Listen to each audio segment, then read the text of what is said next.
മകളെ ഇലക്ട്രോ കെമിസ്ട്രിയിൽ ഒരു അടിപൊളി 4 മാർക്ക് ക്വസ്റ്റ്യൻ നോക്കിയാലോ. ഒരു റിയാക്ഷൻ കൊടുത്തു, ഒരു സെൽ റിയാക്ഷൻ ആണ് അവർ കൊടുത്തിട്ടുള്ളത്.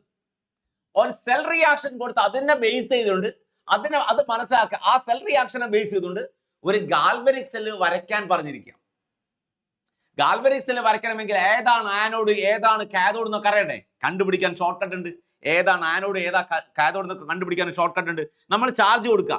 ഒരു എലമെന്റ് മാത്രമാണെങ്കിൽ ചാർജ് എത്ര? 0 ആണ്. എലമെന്റ് മാത്രമാണെങ്കിൽ ചാർജ് 0 ആണ്. ക്ലിയർ അല്ലേ? എലമെന്റ് ഉള്ളിടത്തൊക്കെ ചാർജ് 0 കൊടുക്കുക. ഇനി ആരെ ചാർജാ കൂടുന്നത്? സിങ്കിന്റെ ചാർജ് കൂടുകയാണ്. എത്ര? 2 കൂടി. സിൽവറിന്റെ ചാർജ് കുറഞ്ഞു, 1 കുറഞ്ഞു. ക്ലിയർ അല്ലേ? അപ്പൊ ഇവിടെ 2 കൂടി, ഇവിടെ 1 കുറഞ്ഞു. ക്ലിയർ അല്ലേ? യെസ്.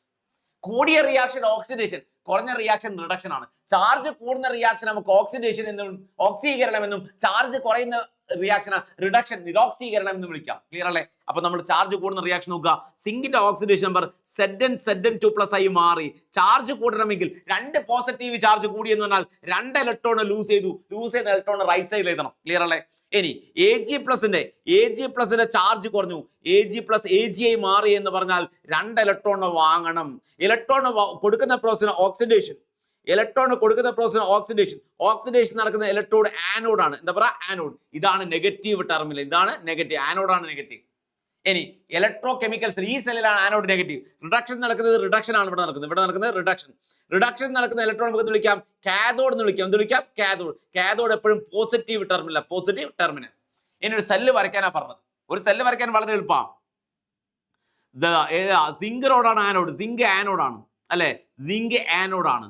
ഇവിടെ സിൽവർ കാഥോഡ്. ആരാ കാഥോഡ്? സിൽവർ കാഥോഡ് ആണ്. Silver cathode. ക്ലിയർ അല്ലേ? 2 ഇലക്ട്രോഡുകളെ നമ്മൾ എന്ത് ചെയ്യുക? വോൾട്ടിമീറ്റർ വഴി കണക്ട് ചെയ്യുക. 2 സൊല്യൂഷനെയും സാൾട്ട് ബ്രിഡ്ജ് വഴി കണക്ട് ചെയ്യുക. സാൾട്ട് ബ്രിഡ്ജ് വഴി കണക്ട് ചെയ്യുക. ഇവിടെ സിങ്ക് Zn2+ ഉണ്ടാവും. Zn2+. ഇവിടെ Ag+ ഉണ്ട്. Ag+. അങ്ങനെ cell diagram. Zinc rod Zn2+ അയോണിൽ മുക്കി വെക്കുക. സിൽവർ റോഡ് Ag+ അയോണിൽ മുക്കി വെക്കുക. ക്ലിയർ അല്ലേ? അപ്പൊ ഇതായി മാറി, സെൽ റിയാക്ഷനായി മാറി.